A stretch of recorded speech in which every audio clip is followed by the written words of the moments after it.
Hi everyone, Beth from True North Media Company, giving a check-in with you. It is now August. Hard to believe. This year has just completely flown by. And I just wanted to sit down, chat with you about some of the past travels that we've had this past year. It is almost to the annual celebration that we call a birthday. And this week had me thinking back and reflecting on my travels that I had last year and wishing that I was heading back to the experience that I had in Scotland, walking the West Highland Way and visiting Iceland for the first time last year. I do try occasionally to have stuff on my blog and stuff on the YouTube channel for those that are interested in maybe taking the type of treks that I do.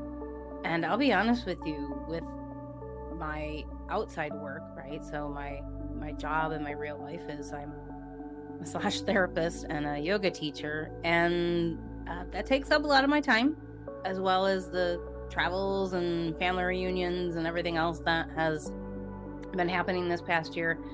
But I've been going through a lot of the content that I've had over the years, and I realize I've been slacking on trying to get some of this stuff out there. So be patient. There is more to come.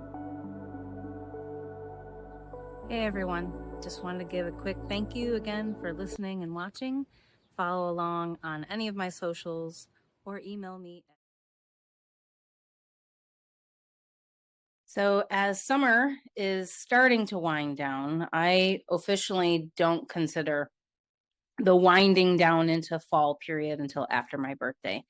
But there is a variety of stuff that I feel is coming to the future as far as new things that are coming our way and a continuation in a lot of the niche type of spaces that people like to explore, lots of different fandom events. And this past year, my Outlander BFF, Jessica, give a little shout out to you. This past year, she came up to Chicago and we went to C2E2 for the first time, which was probably my first real big con. I've been to series types of cons and, smaller size things, but this was probably the first one that I experienced. And I was a little overwhelmed, had a lot of fun, didn't get into any of the panels that I really wanted to get into. They had a Breakfast Club reunion. They had a big panel with Lord of the Rings. And I've come to realize that if those are your jam, if that's what you want to go and see, because it's part of the ticket price, which is a benefit. You don't have to pay extra to get into those panels. But you had to wake up at like 8 a.m. or even be in line at 8 a.m. to try to get into those panels. So note to self, if you're a newbie like I am and you try to get into those things, you just got to plan ahead and wait in line. A lot of the Comic-Cons and big fan cons outside of, the meet and greets and photo ops and autographs, they will host a lot of different panels, some from big name people, some from smaller podcasters and people who run fan pages. And what I've come to learn is two things. Go and support the smaller business individuals, the artists, the people who really probably are taking a lot of their time and spending a good amount of money to make their presence at those places. So try to do that. Try to participate for those individuals. When it is a big name production like Lucasfilm, Outlander, Star Wars, any of those types of genres, Marvel, you will have very specific, detailed opportunity at these types of cons. And besides budgeting yourself for that, don't overplan. I see in a lot of like the Facebook groups and on Reddit and Discord and things like that, where people just they overplan. And why cause yourself that stress? So I'm learning what works for me. And let's chat a little bit more about some upcoming niche news. Our first bit of niche news is, of course, dun, dun, dun, Outlander and the new series, Blood of My Blood. It is officially one day after the double series premiere, and I had the chance to chat with my friend Jessica, who actually got to go to the red carpet premiere in LA literally last week. I could and would have gone, but I already had like a bunch of stuff happening in July. So she had a blast. She got to meet pretty much like all the new characters and actors that we're now seeing being introduced. And, are they really new characters? Some of them are just the younger versions of the characters that we fell in love with in the OG. I'm going to call Outlander the OG, and Bob, I call it Bob, the new G, right? So it's the new good news. Anyways, so she got to see the premiere, and they had a whole VIP treatment. They had sets that they got to go and explore, and they even got to have some of the Sassenach whiskey that was sponsoring the event. So all in all, it sounded like a great time. Plus, she got to see the premiere that hopefully we all have now watched. And I did ask her when she got back home from LA, if you could give me one hint or one little bit of news to kind of help me know what I'm going to be getting into. I said, what would it be? And she said, expect to see people where they're not expected. And I thought, okay. So this week, as I sat down to watch episode 1, instantly, I mean, we're talking pretty much within the first 20, 30 minutes, you're like, whoa, why is that person there? Wait, how are you here already? And I'm still trying to wrap my head around the pace of introduction or the plot. I don't know, maybe I'm old school, but I like a slow build into the plot. And I feel the first scene was phenomenal. It's raw, it catches you. And because I do have a love for Scotland, it starts to showcase the landscape and the clans and so on. But I was not expecting some of the story flow to come in so fast. I'm not saying I didn't like it. I just was not expecting it.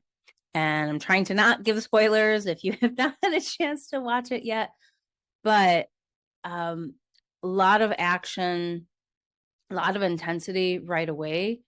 But I do hope that how they build into it and continue with the character development will just help us fall in love all over again with the younger versions of many of the OG characters from Outlander. You can kind of see this way, right? So I got the mirror images. So next month, I am going to take one more trip to Scotland. I don't care if you think I'm crazy. I've probably been to Scotland every year, sometimes twice a year since 2021, 22. I think it's 22 was the first time I went to Scotland. And whether you're going there because you fell in love with the series, or you have some history there, or you just like castles and landscape, Scotland is a great place to travel to. So we're going to get an opportunity to experience another series-specific con called LandCon. And it's set in Edinburgh, which I will always happily go back to Edinburgh. I am really excited, though. This time, I'm going to be staying closer to Carlton Hill and have an opportunity to stay at the Rock House, Edinburgh, which is a very historic building. And even from like the patio, I guess you get views of Carlton Hills. So it's nice to try different areas to stay. Obviously, you want to stay within a certain budget. And it's again, it's pretty easy to get around Edinburgh, even though it's a little bit of a walking city. There are going to be hills, there are going to be good shoes that you need to wear, but we are going to get a chance to do some exploring around Edinburgh and maybe even go to Glasgow before the LandCon.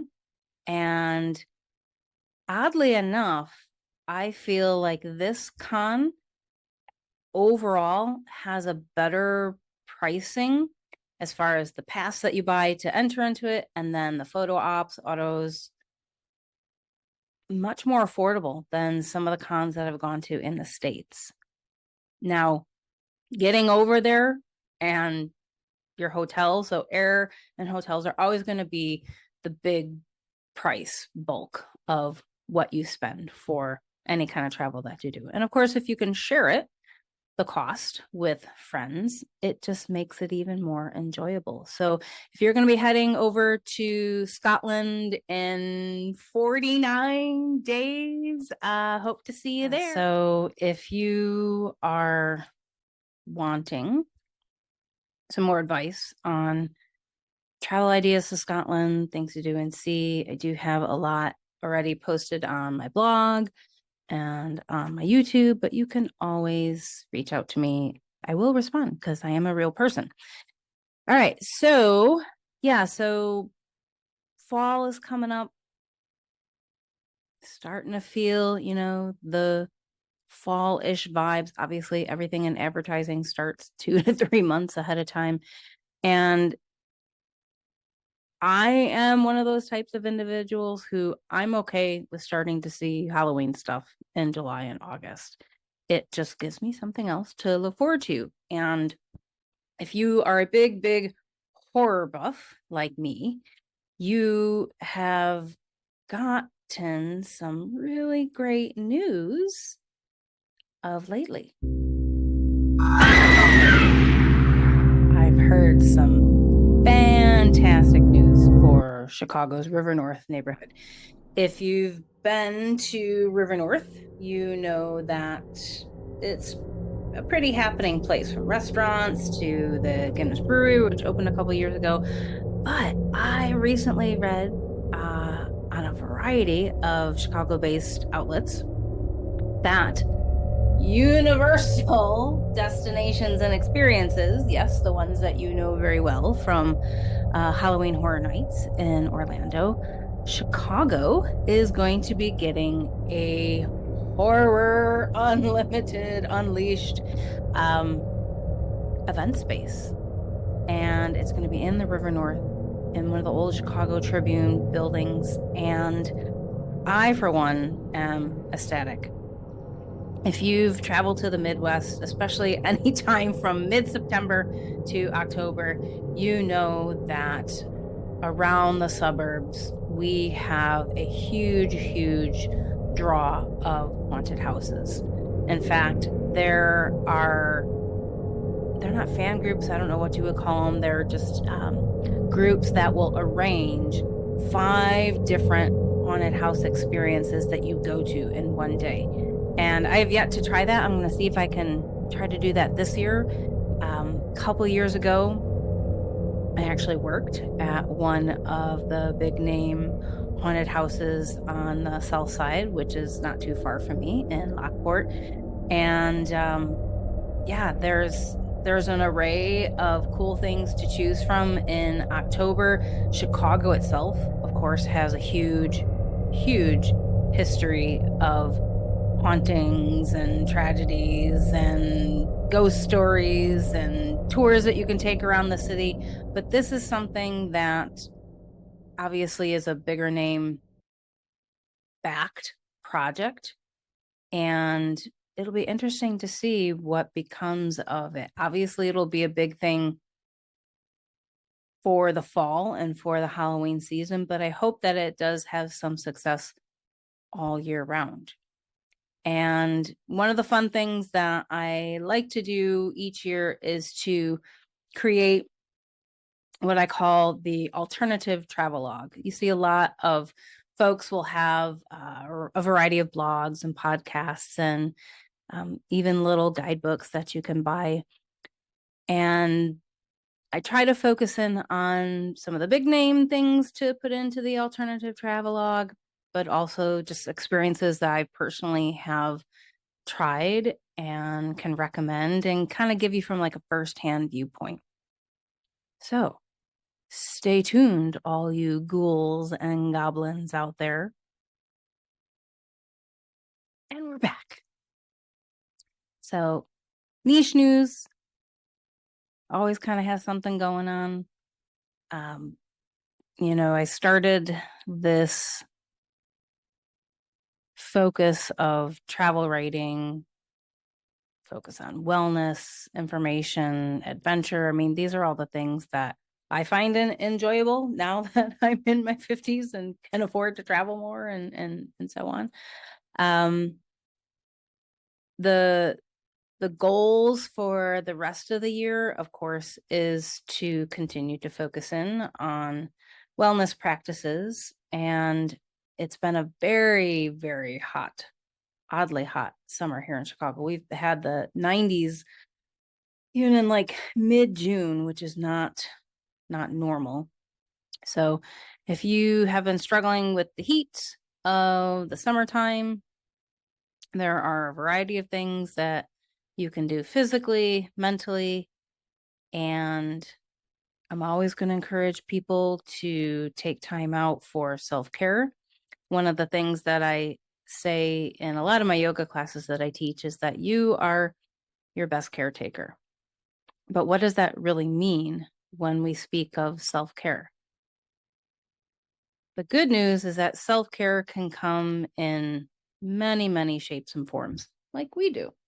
So it can focus in on mental health, meditation. It can focus in on physical health, just getting out and moving or being indoors and moving. Sometimes stretching is the answer. Sometimes strengthening is the answer. This is something I always tell my massage clients, that if you've been having a lot of inflammatory type of conditions popping up in the summertime, one of the key things that you can focus in, you can focus on two things. Spring is one of the best times to quell or minimize that inflammatory building in the body. It's a principle in Ayurvedic medicine that each pre-season is a time that you can practice things to minimize something that will come up in the next season. If you naturally are a hot person, hot-headed, you've got autoimmune diseases, you've got degenerative type of arthritis, there are things that you can do in spring to help. When you're in the season and it is currently happening to you, sometimes it's really taking a look at your whole environment and making those changes. Changes in diet can help with your body and wellness, even in your mind. Obviously, you should listen to your medical providers if you are seeking their advice, and to not overseek advice, especially when you're in a pain cycle or in a heightened stress cycle. As we start to wind down from summer, we get into fall, and in the language of Ayurveda, fall is also another time that people can do certain types of cleansing. Fall is also the season where the vata dosha, the air quality element within us, starts to rise. And while the temperatures may get a little bit cooler, we might notice some different things popping up in the body. You might notice more nervous system conditions rise. You may notice sinus and headaches begin to increase. You may also have the positive part of that building where you become more creative. Oddly enough, fall can be a very creative time for those Vata individuals who just naturally are that way. And whether you believe in Mercury retrogrades or not, you may find that you get a burst of a creative spark. So harness on to those positive elements of your energies, of your flow, and just learn to really listen and to take the right steps for those self-care practices. This year, I know I have not had an opportunity to do a lot of the meditations that I've had on my Substack. I'm hoping to be able to focus and get back in on that. This year's just been odd. You know, I'm still recovering from a back injury that I gave myself back in January through a coughing fit. I guess that's one of the beautiful things of when you turn 50, you can have just new things happen to your body when you wake up. But luckily, I've had the knowledge and a little bit of support from friends to help me deal with that low back disc stuff. And so I'm feeling like I can do a little bit more movement-based blog posts and little videos for those of you that are on the paid subscribers. I really try to offer much of the information that I write about or vlog about for free. I don't know if you're like me, but I am sick and tired of trying to be sold something. Everywhere you go, whether you're watching something, whether you're writing something, reading something, we always get these little pop-ups. Buy this, buy this, buy this. Yes, that's great. I know as business owners and as entrepreneurs, we want to make money. We all need money to survive. But there's something to be said about free information and free sharing. And if you're like me, I try to give real life perspectives versus having it be an AI generated tool to make money. I'll just leave it at that. So thanks for checking in, hanging out with me. I try to keep it short and sweet like me. Ha ha ha. For those of you that know me, you know that's a lie. Anyways, so enjoy the rest of your summer, and we'll see you on the road somewhere in the fall. Cheers, everyone.